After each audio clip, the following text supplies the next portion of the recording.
Hey ya hey les amis!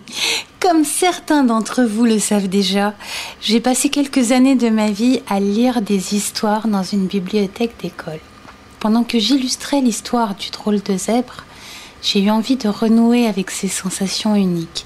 Alors je vous invite à votre tour à renouer avec un plaisir enfantin très simple, en vous offrant l'option lecture à voix haute pour découvrir cette aventure écrite à 20 mains et à 10 têtes, joyeusement improvisée sur l'incroyable et pourtant bien vrai réseau social Oriou. Vous êtes prêts? Et cric et crac, mon histoire commence. Il était une fois un drôle de zèbre qui, interloqué, regardait ses frères et sœurs si semblables et pourtant si différents. Il était en effet le seul à avoir des rayures horizontales. Du coup, sa maman ne lui avait pas encore trouvé de prénom. Du coup, personne ne le nommait, personne ne le voyait comme l'un des leurs, personne ne l'invitait. Et du coup, il se dit qu'il devait trouver quelque chose d'extraordinaire à réaliser afin d'être reconnu, connu et peut-être finalement nommé. Alors, il décida de partir sur les traces du zèbre sage qui, disait-on, vivait au-delà du fleuve et des terres arides, au milieu d'une oasis. Ainsi, il se lança dans l'aventure la plus palpitante dont un zèbre puisse rêver, l'aventure de sa vie. Son premier challenge fut de trouver le chemin exact et concret qui mène au zèbre sage. Son second challenge fut de trouver l'eau et la nourriture dont il avait besoin, car le chemin s'avéra long et ensablé et caillouteux. Son troisième challenge fut de trouver la force d'avancer vers l'inconnu, d'apaiser sa colère dans les moments où ce chemin ardu lui paraissait injuste, et de garder espoir en sa capacité à retrouver un zèbre dont il n'avait après tout qu'entendu parler très vaguement. Il vit le soleil se coucher et se lever tant de fois qu'il finit par douter sérieusement de l'existence de cette oasis. Mais un soir, sous un soleil doré qui avait enflammé le ciel, il vit une colonne de fourmis à ses pieds qui se mirent à former une flèche qui semblait lui indiquer la route. Ça lui redonna courage. Alors que le soleil s'apprêtait à disparaître, les fourmis s'affolèrent pour dessiner un palmier. Le zèbre leva la tête et, à sa grande surprise, se dressait devant lui le premier palmier d'une oasis gigantesque et somptueuse. Il avança encore et d'autres palmiers se dessinèrent sous ses yeux ébahis. « C'est si beau, dit-il tout, qu'on dirait un mirage. » Une grosse voix interrompit sa rêverie pour lui dire: « Alors, jeune zèbre, tu as traversé les chemins caillouteux, les dunes interminables, les moments de silence et tout cela dans le but de trouver une réponse à ton existence.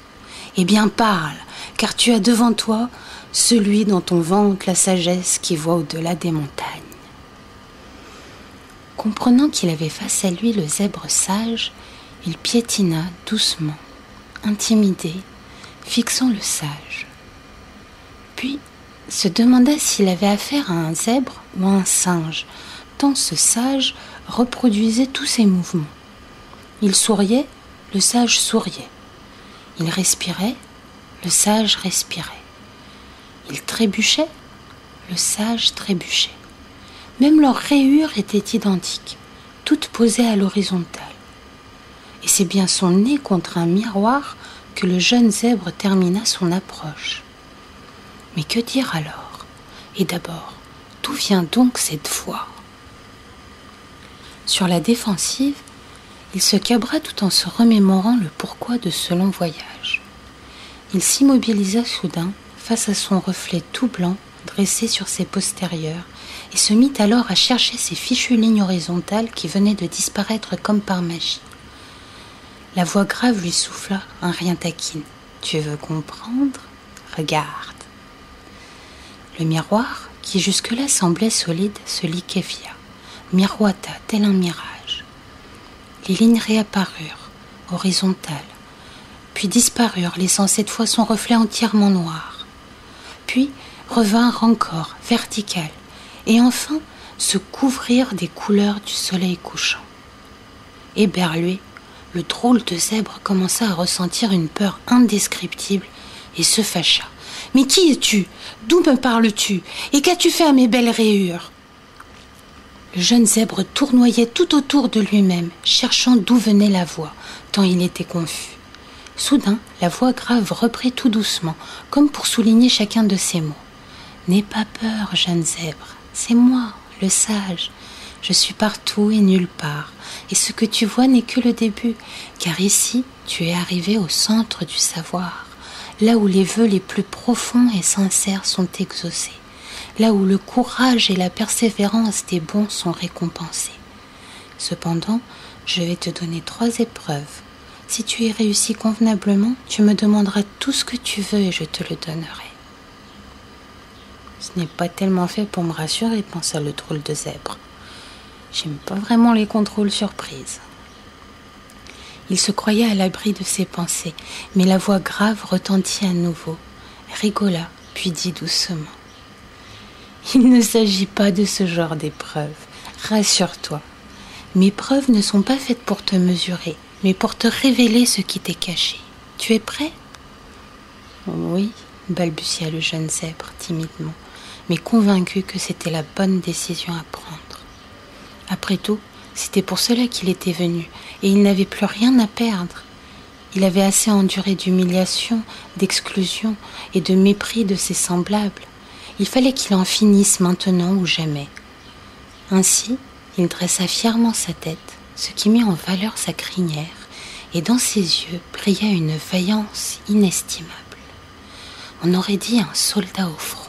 « Oui, je suis prêt, dit-il encore, cette fois-ci avec un ton décidé. » La voix lui dit alors, « Si tu devais offrir une fleur à un de tes comparses, à qui l'offrirais-tu »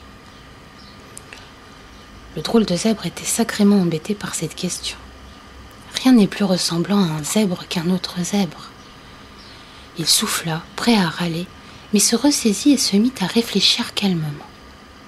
Il y avait bien Zoé, dont les chants particulièrement joyeux lui mettaient du baume au cœur, ou encore Zébulon, qui avait l'œil toujours alerte pour débusquer ses petits coups de mou et lui adresser un clin d'œil bienveillant, ou aussi Zizi Top, qui avait le chic pour mettre un joli barouf dans le troupeau et casser la monotonie des journées interminables. Finalement, à bien y regarder, ils sont loin d'être tous semblables, ces zèbres. Alors ça y est, sa réponse vient de se révéler. « Je sais, dit-il, l'air soulagé et sourire aux lèvres. Je donnerai un pétale à chacun. » « Tu y es presque, dit Sage, sur un ton qui marquait sa patience. Ils te semblaient tous les mêmes, car tu te tenais à distance. À présent que tu les as contemplés depuis ton souvenir, avec ton cœur, tu t'aperçois qu'ils ont tous leur petit caractère. Et si tu les regardes de plus près, tu t'apercevras que leurs rayures sont toutes différentes, aussi uniques qu'une empreinte. Mais dis-moi, j'aimerais comprendre. Pourquoi donnerais-tu un pétale à Zoé qui a ri si fort lorsque tu lui as proposé de se balader dans la savane avec toi, ou à Zébulon qui ne s'est jamais occupé de tes coups de mou, ou à Zizi Top qui a si souvent fait rire les tiens à tes dépens, ou même à tous ces autres qui t'ont laissé à distance? Je ne sais pas bien, Sage, je ne saurais te l'expliquer. C'est simplement qu'en imaginant avoir quelque chose à leur offrir, tout ça n'avait plus d'importance. En fait, je l'avais oublié. Je ne pensais qu'au plaisir que j'aurais de les revoir, leur offrir ces pétales et leur raconter mon aventure. C'est comme si plus rien ne serait pareil à mon retour. Zoé me sourirait, Zébulon me ferait un clin d'œil, Zizi Top me foncerait dessus et tout le monde écouterait mon histoire. Mais je ne sais pas pourquoi. Bravo, tu viens de passer l'épreuve du pardon avec succès. Sache que l'amour sera toujours une solution, quels que soient les obstacles que tu rencontreras dans la vie. Par-delà les dunes, dans une prairie cachée, grandit un arbre qu'on appelle l'adénium. Ses branches sont fleuries de roses du désert. Chaque fleur compte 5 pétales. Tu les reconnaîtras par leur couleur blanche et rose. Rapporte-en quelques-unes. Il n'y a pas de prairie dans le Sahara, seulement des oasis. Il existe une prairie cachée pour qui sait la trouver, pour qui sait y croire. Fais-moi confiance, je te guiderai. Quand tu reviendras avec les roses du désert, tu offriras leurs pétales à tes amis. Mais attention, tu devras en faire l'offrande à tous, même aux zèbres qui furent les plus méprisants et moqueurs envers ta différence. Ainsi, ton pardon absolu sera exprimé dans l'amour inconditionnel. Va, je te guiderai. Le zèbre sage indiqua de la tête une direction à prendre vers l'ouest, et Zacharie se mit en route. Zacharie, oui. Dès le premier pas en direction de l'ouest, ça résonnait en lui, comme s'il racontait déjà son aventure à ceux qui, à présent, dans son cœur, n'étaient plus que ses semblables, mais aussi ses amis. Et Zacharie se mit en route. Zacharie. D'un coup, il en prit conscience. Zacharie. Zach pour les intimes. Zacharie et Zach Kiri est un Zach bien content de s'être trouvé un nom. Dire que c'était aussi simple que ça, qu'il lui suffisait de se nommer lui-même. Il rigola tout seul dans le désert. Il rigola longtemps, tout du long de sa route, se sentant à chaque pas plus léger et à chaque pas plus Zacharie.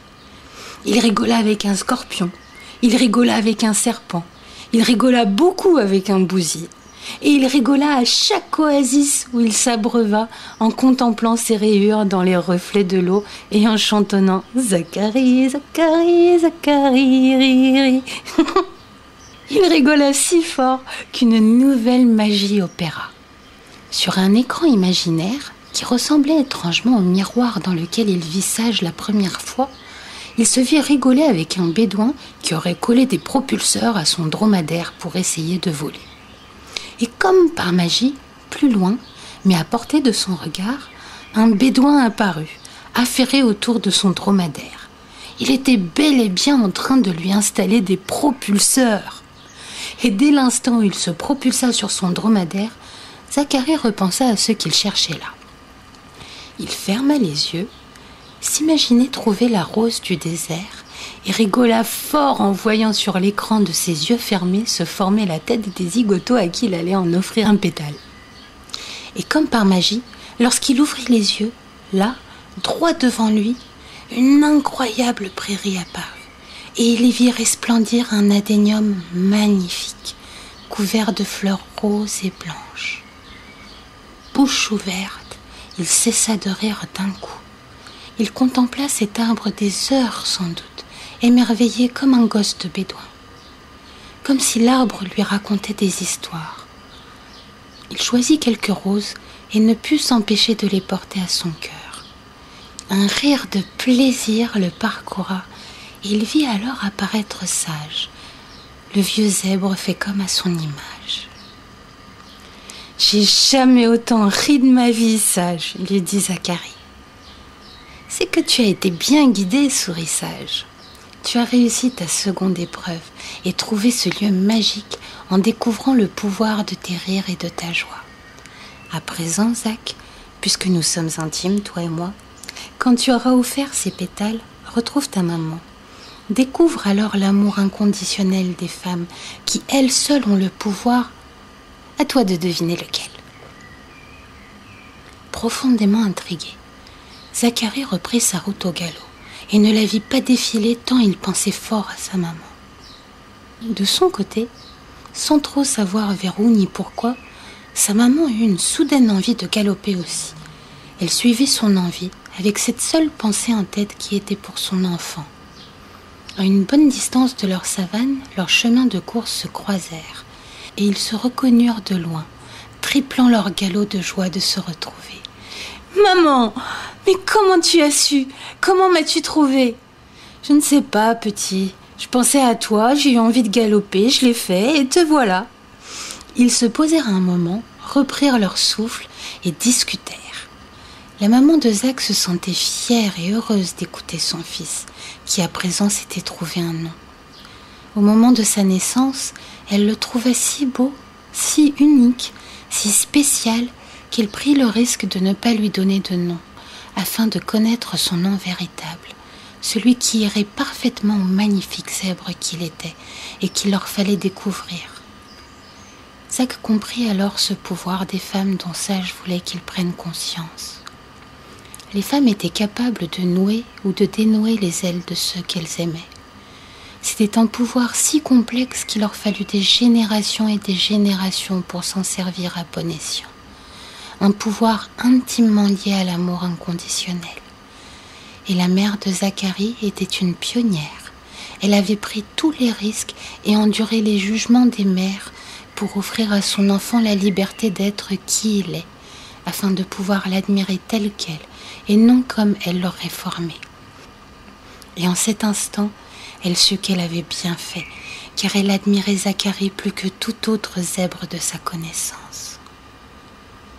Et voilà, Zach, tu as un nom, tu as une histoire, tu as des cadeaux à offrir, tu connais la magie du rire, de la joie, lorsque tu en couvres tes rêves, et tu as découvert le cadeau de liberté d'être qui tu es, que tu as reçu. La grosse voix de Sage résonna ainsi dans les pensées de Zach. Dans celle de sa maman, Sage avait la voix d'une vieille zèbre. Ils ne percevaient pas tout à fait la même, mais ils entendaient bien les mêmes mots. Des mots qui restèrent en leur fort intérieur. « On y va ?» lança Zach. « J'ai des cadeaux à distribuer. » Il accrocha une rose entière à la crinière de sa maman et ensemble, ils galopèrent jusqu'à leur troupeau. Zach fut accueilli comme il l'avait imaginé, mais c'était tellement plus intense et incroyable de le vivre. Il offrit des pétales de rose de désert à chacun, s'abreuva, raconta son histoire. Ses amis firent des « oh » et des « ah ». Puis, il leur apprit la magie du rire. Ils colorèrent leurs rayures en arc-en-ciel et ensemble, ils organisèrent une grande et belle fête de retrouvailles. Et tout ça, sans un mot de revoir, sans une pensée reconnaissante pour Sage. Lorsqu'il s'en aperçut, Zacharie s'éloigna à nouveau, comme dans le temps. Il ressentit alors un immense chagrin, recouvert de honte et de culpabilité. Sage, Sage, je ne t'ai pas dit au revoir. Je ne t'ai même pas dit merci, pensait-il tout désespéré d'être comme il était. Quand un rire tonitruant éclata. Alors toi, tu vas pas recommencer à bouder quand même. Tu ne m'as pas dit au revoir parce que c'est impossible. Je serai toujours avec toi, comme je l'ai toujours été. Je te soufflerai tes meilleures idées. Je te guiderai par tes rires. Ainsi, j'exaucerai chacun de tes souhaits. Et tout finira toujours par s'arranger. Allez, zou maintenant. Va t'amuser. Et cric et crac, mon histoire prend fin. J'espère que vous en êtes régalés autant que moi. Bravo à tous les auteurs qui ont participé à cette écriture merveilleuse et incroyable. Un enchantement pour moi, vraiment, merci. Très belle journée à tous. À bien vite pour les prochaines créations collectives.